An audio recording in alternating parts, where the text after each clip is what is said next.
साधुओं की हत्या पर आरएसएस प्रमुख मोहन भागवत ने सवाल उठाए, जिस पर सियासी संग्राम शुरू हो गया। एक दिन पहले आरएसएस प्रमुख मोहन भागवत ने पालघर में 2 साधुओं की हत्या पर दुख जताया और कई सवाल उठाए।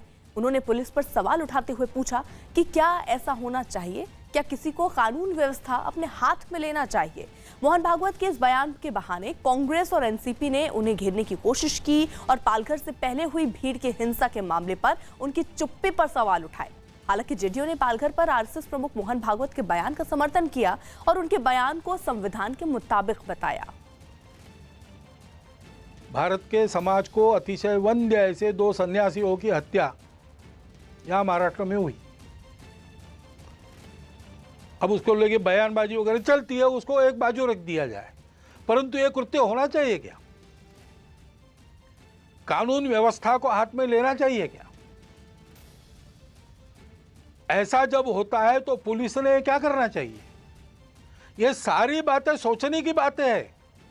ऐसे संकट के घड़ी में और ऐसे मन में कुछ किंतु परंतु रहते हैं, रह सकते हैं, अपेक्षित नहीं है, स्वाभाविक है, लेकिन उनके चपेट में न आके हम लोगों को सारे भेद की, स्वार्थ की प्रवृत्तियों को अलग रखकर उनसे बचते हुए, उनको उभरने न देते हुए देश हित में सकारात्मक बनकर ही आगे बढ़ना चाहिए।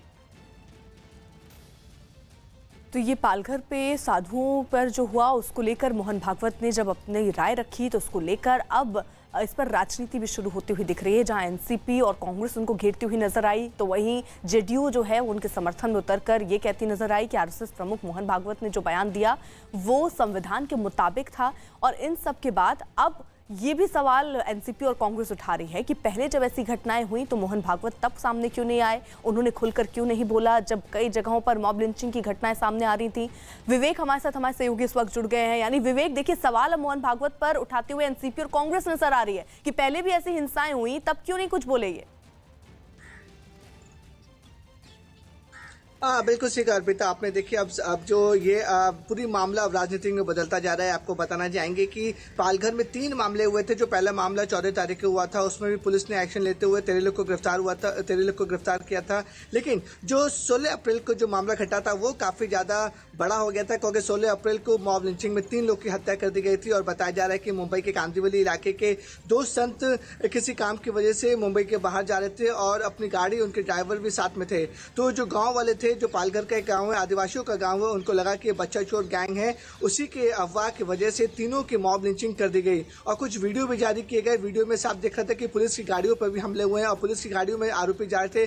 पुलिस की मौजूदगी में तीनों की मारकर हत्या कर दी गई थी। उसको लेकर काफी ज्यादा सवाल भी खड़े हुए थे कि पालघर पुलिस की जो लॉ एंड ऑर्डर है वो कहाँ पर है। इसको लेकर जो महाराष्ट्र के गृह मंत्री हैं अनिल देशमुख, उन्होंने बाकायदा एक्शन लेते हुए 2 पुलिस वालों को सस्पेंड भी कर दिया था। लेकिन अलग अलग राजनीतिक दलों से अलग अलग प्रतिक्रिया आ रही है और सवाल खड़े किए जा रहे थे कि आखिरकार ये मॉब लिंचिंग कैसे हुई। और लॉ एंड ऑर्डर को लेकर महाराष्ट्र पुलिस पर लगातार और महाराष्ट्र सरकार पर लगातार सवाल खड़े होते रहे हैं। जिसके बाद मोहन भागवत ने साफ तौर पर कहा है कि जिस तरीके से साधु संत की हत्या की गई है पालघर में और पुलिस की मौजूदगी में की गई है, तो अपने आप में यह सवाल खड़ा होता है कि आखिर लॉ एंड ऑर्डर सिचुएशन कहाँ था।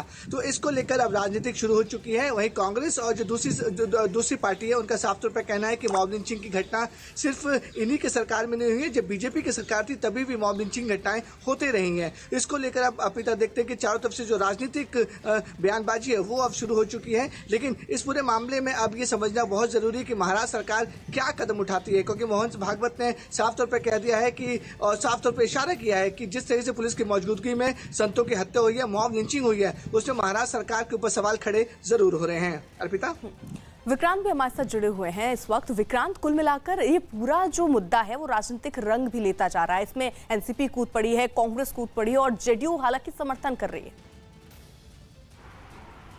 देखिए, जिस तरह से पूरी घटना हुई थी उससे साफ हो गया था उसी समय कि एक बड़ा राजनीतिक मुद्दा बनेगा। सरकार को, राज्य सरकार को बड़े पैमाने पर घेरा गया, क्योंकि शिवसेना की एक कोर आइडियोलॉजी रहती थी और सरकार बनाने के बाद जो उनके विपक्षी दल हैं उनका ये कहना है कि उसने अपनी कोर आइडियोलॉजी में जो बदलाव किया है उसी कारण ये नरम रुख अपनाया गया। लेकिन सरकार का, महाराष्ट्र सरकार का साफ ये कहना है कि इस मामले में त्वरित कार्रवाई करते हुए जितने आरोपी थे उन सबको पकड़ा गया था। लेकिन इसमें जिस तरीके के जो धार्मिक आरोप लगाए गए थे वो पूरी तरीके से बेबुनियाद हैं और जो आरोपी पकड़े गए हैं वो उनके खिलाफ कड़ी कार्रवाई भी की जा रही है और इसमें धर्म के आधार पर किसी तरीके की कोई बात सामने नहीं आई थी, ये महाराष्ट्र सरकार का कहना है। लेकिन विपक्ष लगातार उन्हें घेर रहा था और अब जिस तरीके से मोहन भागवत ने सवाल खड़े किए हैं तो निश्चित तौर पर यह मामला और आगे बढ़ेगा, क्योंकि बीजेपी आरोप लगा रही थी कि जिस तरीके से उन दोनों साधुओं को मारा गया था, जिस तरीके से उनकी मॉब लिंचिंग हुई थी और वो भी पुलिस की मौजूदगी में, पुलिस वाला उस वीडियो में साफ दिखाई दे रहा था,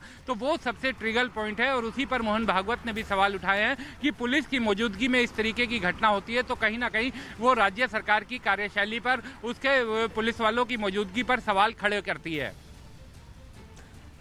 यानी कांग्रेस ने पालघर में